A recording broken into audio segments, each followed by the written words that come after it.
Kabla ya taarifa hizi za ndani ambazo ni za asili kubwa ambazo tunazibeberusha moja kwa moja kutoka hapa Mbeya, Tanzania. Ikiwa unatazama Tanzania ITV kwa mara ya kwanza ama umekuwa ukitazama lakini bado hauja subscribe, chukua sekunde moja tu, bonyeza batoni ya subscribe, washa kengele ili kuendelea kupata taarifa hizi kemkem kila wakati. Na naomba sana kila mmoja ambaye anatazama hii kanda, bonyeza alama ya like na karibu. Rais wetu hapa Tanzania, Samia Suluhu Hassan, amegeuka kuwa mnyama mkubwa akiwa katika ikulu ya Chamwino. Hali tete na hali ya wasiwasi imeweza kutanda baada ya Samia mwenyewe kumuua mlinzi wake baada ya kutoa amri shughuli hiyo ifanyike kabla ya habari kuenezwa katika maeneo mbalimbali. Sio matamshi yangu ama sio habari zangu, ila tu zimeweza kufichuliwa na mwanadada ambaye ni mwanaharakati hapa Tanzania, anaitwa Rejau Dangwa. Tumsikize.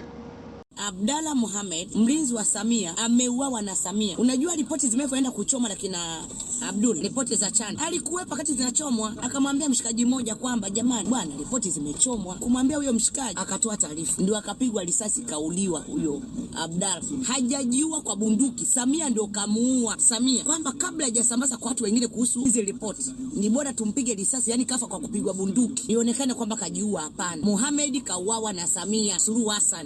Umesikiza vile mwanaharakati huyu Rejau Dangwa anasema. Kuna ripoti nyingi zilizochapishwa kwa njia ya matabu ama ukipenda vitabu, zile za Jaji Chande. Unajua Samia Suluhu Hassan aliteua tume ya kumsafisha kwa mauaji yaliyofanyika hapa Tanzania. Tume ile ilikuwa inaongozwa na Jaji Chande. Baada ya ripoti ile kusomwa hadharani ama kuwasilishwa kwa Rais Samia Suluhu Hassan, kuna vitabu zilizochapishwa ile ripoti, na zile vitabu zilikuwa nyingi, zikasafirishwa kuelekea Zanzibar. Zilizofika pale ziliweza kuchomwa hadharani kwa wale ambao walikuwa wanapinga ukora, ujanja wa Jaji Chande kwa kushirikiana na Samia kuwadanganya Watanzania kwamba watu 518 ndio waliaga dunia. Ukijumulisha wale ambao waliaga dunia Mwanza, vile ile ripoti ilikuwa inasema ya Jaji Chande, na uweke wale walikufa Dar es Salaam, hapa penye nipo Mbeya, ukijumulisha ile idadi haifiki 518, kumaanisha ni hesabu ambazo ziliweza kuwekwa ili kusafisha Samia Suluhu Hassan, sio ripoti ambayo ni halisi. Sasa vitabu zile za ripoti za Jaji Chande zilichomwa. Sasa kuna mlinzi wa Samia Suluhu Hassan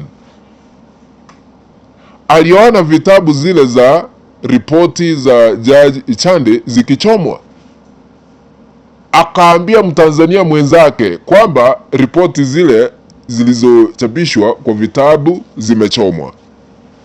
Samia maneno haya yakamfikia ikulu Chamwino kwamba mmoja wa mlinzi wake ambaye anaitwa Abdalla Mohamed ameanza kusambaza habari kwamba vitabu zilizochapishwa ripoti za Jaji Chande zimechomwa.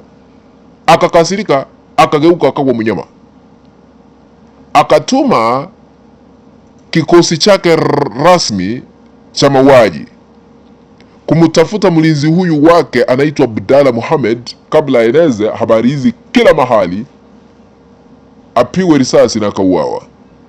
Wakaenda wakampiga risasi yule mlinzi wake ambaye anaitwa Abdalla Mohamed kutoka Zanzibar, akaaga dunia. Sasa kikosi hiki kikaenda kikakaa, wakaanza kutengeneza habari za mchongo kwamba yule mlinzi amejipiga risasi. Hata tuliweza kuangazia haya hapa. Sasa tumehakiki haya yote. hakujipiga risasi, ila tu alipigwa risasi na kikosi cha mauaji ambacho kinasimamiwa na Samia Suluhu Hassan na Abdul, mtoto wa Samia, kulingana na ripoti ambazo tunazo kutoka mwanaharakati hapa Tanzania anaitwa Rachel Dangwa. Sasa tunashindwa cha kufanya. Huyu muuaji, kiongozi katili aliyejichagua, aliyejitangaza chini ya ulinzi mkali wa kijeshi, chini ama katika uwanja wa kijeshi, pasipo ruhusu Mtanzania wa kawaida kuhudhuria uapisho wake, anaitwa Samia Suluhu Hassan, ameona mambo yamemharibikia. Hivi majuzi tuliona akisambaza tabia zake kwa taifa letu jirani Kenya, wakati rais wa jamhuri ile alipofika hapa Tanzania akamwambia tuwapige mikwaju wana Gen Z wanapojaribu kupindua serikali zetu ama kuzilaumu hapa na pale, wachape mikwaju kule Kenya, wakitoroka hapa na wapiga mikwaju. Yaani kumaanisha anasambaza uhasama, anasambaza mauaji kwa kusema ya kwamba tuwaue Watanzania kwa sababu yeye amekwisha zoea kuwaua Watanzania, haswa kupitia aliyoyafanikisha tarehe 29 mwezi wa 10 mwaka jana. Huyu Samia atafanya mengi, ila tu mahakama ya kimataifa ya ICC ndiyo peke yake itatutoa katika mitego ambayo tupo sasa hivi, imechukulia hatua, wampeleka kwa mnyonge. Pasipofanya hivyo tutaisha hapa Tanzania. Hata sisi wakati tunatangaza haya tunashindwa cha kufanya, tuko hapa Mbeya, lakini itabidi sasa mara nyingine tunaripoti hizi habari tukiwa Mwanza, tutakuwa tunatembea. Hata tukiwa hapa Mbeya sisi lazima tuwajulishe yale ambayo yanatufikia katika meza hii, lakini lazima tuhakiki sio habari za mchongo, ni habari za ukweli. Kwa hivyo Abdalla Mohamed, mmoja wa walinzi wa Samia Suluhu Hassan, alipigwa risasi baada ya kusema ripoti za Jaji Chande zilichomwa, na kabla ya habari hizi kuenea kila mahali, kikosi cha mauaji cha Samia kikaamrishwa kwamba wamweze kumua kabla ya wengi kujua kwamba zile ripoti zimechomwa.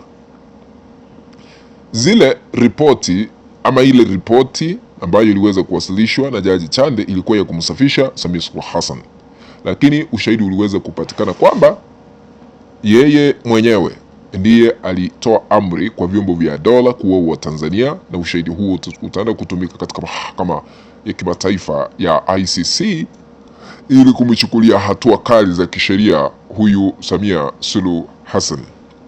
Naomba nitamatishia hapo hii kanda, tutakutana hapo baadaye, lakini ikiwa hauja subscribe, naomba tu ukaweze kusubscribe kwa kubonyeza batoni imeandikwa subscribe hapo chini, na uwashe kengele ili kuendelea kupata taarifa hizi kemkem kila wakati. Tutakapopata taarifa zingine tutarejea ili kuwafahamisha, lakini kwa sasa nasema kwaheri, tukutane baadaye.